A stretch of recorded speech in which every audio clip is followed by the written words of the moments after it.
بسم اللہ الرحمن الرحیم۔ پیارے بچوں، آپ دیکھ رہے ہیں قصہ کہانی چینل، اور آج ہم آپ کو سناتے ہیں ایک تتلی کی کہانی۔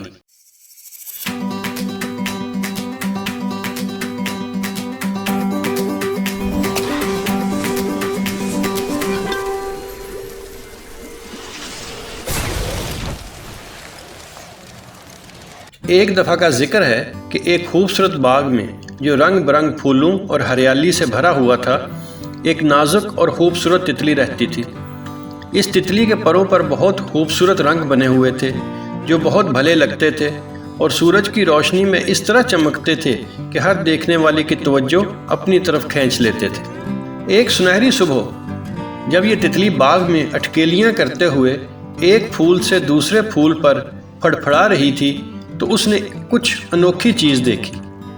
اس نے دیکھا کہ باغ کے بہت سے پھول مرجھا رہے تھے اور ان کی پتیاں بکھر رہی تھیں۔ یہ دیکھ کر تتلی کا دل ڈوب گیا۔ وہ سمجھ گئی کہ اس کا پیارا باغ مشکل میں ہے۔ اس نے اس ناخوشگوار واقعے کی وجہ جاننے کا فیصلہ کیا۔ جب اس تتلی نے غور سے پھولوں کا مشاہدہ کیا تو اسے پتہ چلا کہ بے شمار پاؤں والی لمبی لمبی سنڈیاں باغ کے پھولوں کی پتیاں چبا رہی تھیں۔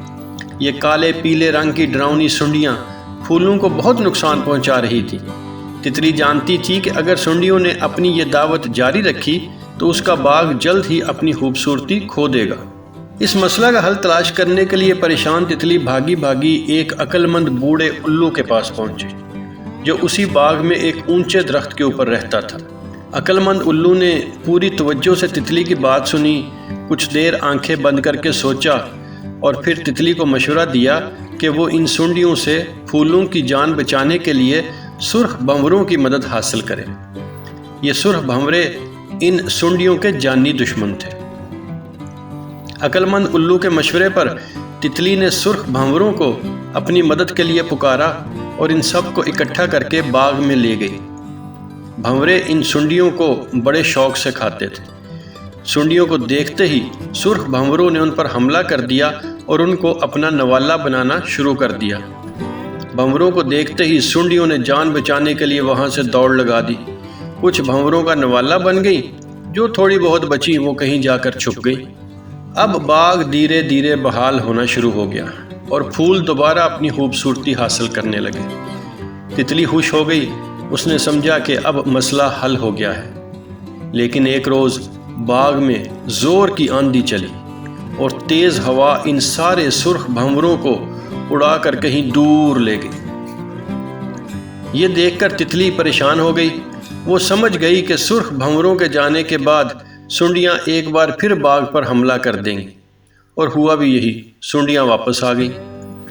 تتلی ابھی تک ہار ماننے کو تیار نہ تھی۔ اس دفعہ اس نے شہد کی مکھیوں سے مدد طلب کی۔ یہ مکھیاں اسی باغ میں ایک چھتا بنا کر رہتی تھیں اور باغ کے خوبصورت پھولوں سے رس حاصل کر کے اپنا شہد بناتی تھیں۔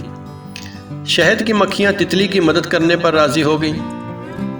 انہوں نے مل کر باغ کے گرد ایک حفاظتی ڈال بنائی اور سنڈیوں کو باغ میں داخل ہونے سے روکنا شروع کر دیا۔ جو سنڈیاں باغ میں گھس چکی تھیں ان کو ڈنک مار مار کر وہاں سے بھگا دیا۔ شہد کی مکھیوں کی مدد سے باغ ایک بار پھر پھلنے پھولنے لگا اور پھول چمکدار ہونے لگے۔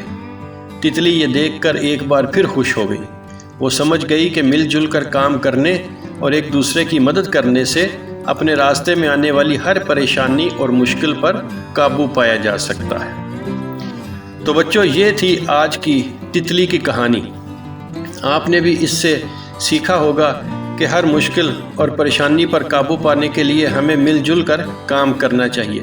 اگر آپ کو یہ کہانی اچھی لگی تو اس کو لائک ضرور کیجئے، اور اگر آپ اس چینل پر نئے ہیں تو اسے سبسکرائب بھی ضرور کر دیجئے۔